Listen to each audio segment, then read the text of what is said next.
Hey folks, it's John, the Blood Angels Commander, and welcome to the channel. Today we're going to be talking about the Emperor's Finest, the 9th Legion of Space Marines, the Sons of Sanguinius.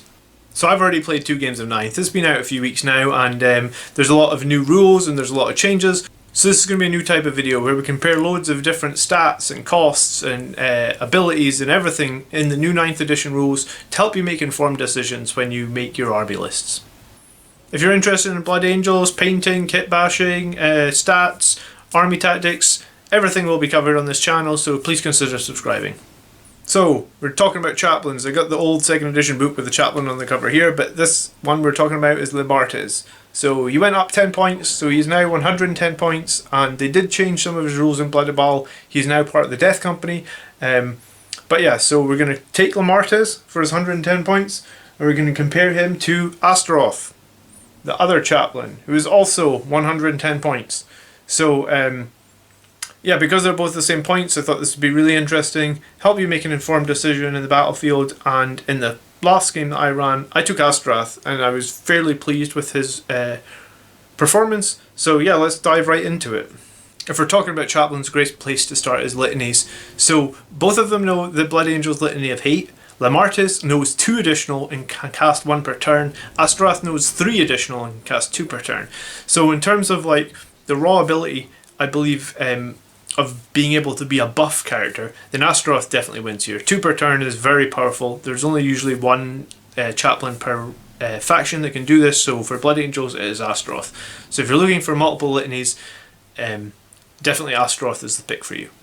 Now, survivability, I would say, is the next thing that we'll look at. So, Astorath saves on a 2 and has a 4+ invulnerable save, and he has 5 wounds. Lemartes saves on a 2 as well, has a 4+ invulnerable save, but has a 6+ feel no pain from being part of the Death Company, and has 4 wounds. So, although Lemartes has 1 wound less, the 6+ feel no pain kind of balances them out. The one difference I would say is there is a stratagem called Refusal to Die you can play for 1 CP, and that allows Death Company to save on 5 or 6s rather than just 6s for that 1 turn. So that strategy maybe actually makes Lemartes slightly stronger. I mean, you're still going to get like popped with a melt-a-gun or something, but the Refusal to Die strategy might just be the difference between you dying or you not dying. So in terms of survivability, I would say Lemartes maybe just wins here, but it's very tight. So shooting is a comparison we probably don't need to get into, but we'll do it nonetheless. Astorath hits on a 2, Lemartes hits on a 3. They only have a bolt pistol or a grenade, so you're really not going to get any medals on these characters for shooting. But Astorath wins slightly just for the 2+, but yeah, I mean, if you're having to resort to shooting on one of these characters, then you're probably in a bit of a problem anyway, so I wouldn't really rely on their shooting skills. Okay, so if we just look at close combat attacks, Astorath gets 5, Lemartes actually gets 7 because he gets his additional 5, +1 for charging, +1 for being the Death Company, so it's 7. So Lemartes definitely wins on raw number of attacks in close combat, and remember after turn 3 they get +1 from Savage Echoes, so you're looking at Astorath having 6 attacks, Lemartes having 8.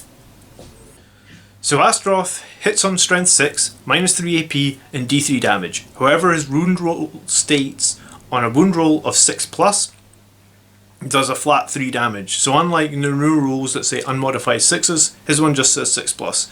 So any roll of 5 or 6 from the +1 from Red Thirst will do 3 damage. So his weapon is very strong, and remember the additional -1 after turn 3, so it's actually -4 with 5s and 6s doing the full 3 damage. Lemartes, on the other hand, he had those extra attacks, but he's also strength 6, he's only -2, and he's D3 damage. So you kind of have to balance it out in that based on those numbers, between the 2 of them, it's very similar again. I feel like Lemartes is going to get like 1 or 2 extra hits, but then on the wound rolls with Astorath, you're likely to roll, because he hits on 2s and you've got 6, you're likely to get like 5 hits. Then you would say out of those dice, you got a 5 and a 6 easily, so the damage is going to balance it all out. So in terms of close combat effectiveness, They're very similar. I think maybe Astorath pips it because he has the additional -1 AP. His is -3 against the -2, and then in turn 3, that essentially becomes -4 against the -3, and at -4 not many things are saving, right? So yeah, unless it's an invulnerable save. So to get into close combat is the next thing, especially if you're deep striking. So Lemartes gives himself the ability to reroll charges, and also any Death Company around him the ability to reroll charges. So that's obviously super powerful. With Astorath, as long as he's been on the board before, and you can maybe cast your Canticle of Hate, you can get the +2 to your charge rolls. So I wouldn't say he's massively out of class here, but yeah, Lemartes definitely wins in terms of, like, if you were deep striking and you wanted to make that charge and it was really impactful and it was really important to you, then I think Lemartes would be the choice. When we talk about leadership, Astorath's leadership ability, so strong. Death Company just do not have to take morale tests when they're within 6 inches of him. Lemartes' leadership is decent. It's the Death Company can use his leadership, which is 9, so helps a bit, but with Astorath you could almost think about running like a 20-man Death Company and just absolutely piling in to any foe, because you're never going to have to deal with the morale, which was a killer in 8th edition. You know, like if you lost 10 Death Company in a turn, you pretty much just lost the rest of them because there's no way that you were ever going to pass the morale test. So if you take either of these as your Warlord, which I probably wouldn't advise unless you're running against a very heavy psychic list, is they get the ability to deny the witch.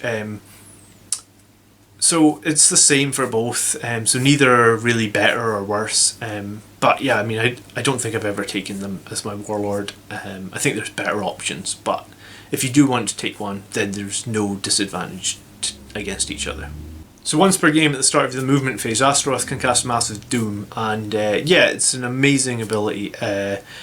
You can't use it when you deep strike, obviously, because it's not the start of the movement phase, but if you drop some guys maybe to get an objective or to drop them into cover, then the next turn, like drop them in turn 2 with a view to charging in turn 3 to get the extra attacks from Savage Echoes, you can cast Massive Doom. On a roll of 1 they take a mortal wound, which sucks, sure, but on a 2 to 5 you get +1 to all their hit rolls, and on a 6 you get +1 to all their hit rolls and a 4+ invulnerable save for that turn. I've had Sanguinary Guard drop in and roll a 6, so it's like your Sanguinary Guard are charging in with an invulnerable save, they've got a banner bearer with them, the Sander of Sacrifice, for like a 5+ feel no pain, so they're just unbelievably tanky. And Astorath, this buff affects everybody, so yeah, everyone around him 6 inches. It's so strong, and it really, I find it hard to value Lemartes so much when Astorath just gets this as well as the extra litany. Okay, so I want to talk a little bit in conclusion about these two. Both very good options. However, I feel like Astorath is just a little bit better.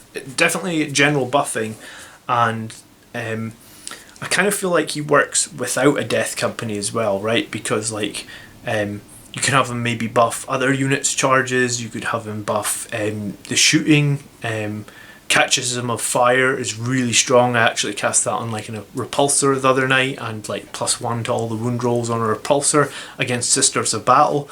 So most of the weapons on repulsors against Sisters were wounding on 3s, well now they're all wounding on 2s. Yeah, so it really makes me feel like Astorath is a really solid choice here for a Chaplain, especially if you want him to be able to move around the battlefield. One thing that I found quite interesting with him was, if you have him on the battlefield early in the game to cast whatever buffs you have, if in one of your turns you manage to get your litany off for the +2 to the charge, at that point you can then use Upon Wings of Fire to redeploy him somewhere else on the board where you would really like a +2 to your charge. Yeah, so Astorath is generally, I think, a really solid choice in an army right now, especially if you're trying to have maximised command points, and we only really are allowed 3 HQ in the 9th edition. So would I use Astorath in 9th edition? Yes, I think. I've used him in my 2nd battle, and I think I plan on using him again on my 3rd. What about Lemartes? I feel like if you're going to run a giant Death Company and you're going to deep strike them, maybe not so giant, maybe let's say 10 or 15. If you're going to run that, and deep strike them, and you really want them to be in on the charge, then Lemartes is great, right? Because you get the reroll on the charge, and something else we didn't mention is Lemartes lets your Death Company reroll failed hits. So in terms of like just sort of the dropping in, assaulting someone, doing a ton of damage, hitting a load, then Lemartes is up there. But I just like Astorath because you'll work with other units. I know his buff does, his morale or leadership buff does affect the Death Company, but yeah, it's just it's a personal choice. But hopefully there I've covered just about everything, all the differences between the two guys. So let me know in the comments down below if you're running a Chaplain in 9th edition, which one are you running and why? I'd be really interested to know. I hope they found this video informative, and I would appreciate any constructive criticism on it. I plan on looking at some other units and options and points for 9th edition. As we get into the new edition, I definitely want to be playing more, and obviously I want to be winning more.